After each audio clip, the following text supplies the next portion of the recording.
Kwa hivyo nataka niwaulize wafanyikazi wote, sisi wa Kenya tujue ya kwamba nchi hii haiwezi kujengwa kimiujiza, haiwezi kujengwa na watu wengine.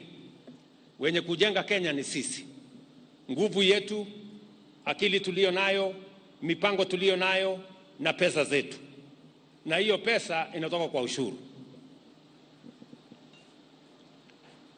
Kuitwa Zakayo si jambo, bora tulipe ushuru.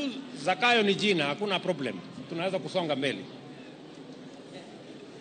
Bora tujenge Kenya hii, watu wapate manyumba, tuwe na affordable, tuwe na universal health coverage, watoto vijana wetu wapate ajira.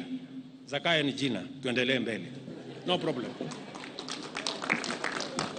Kwa sababu tutakuwa tunajidanganya, na tumejidanganya muda mrefu, ya kwamba nchi inaweza kujengwa na madeni kutoka nchi zingine. It is not possible.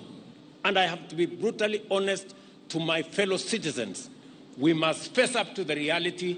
We must build our country with our energy, with our knowledge, with our talent, with our effort, with our plan, and with our taxes. That's how we are going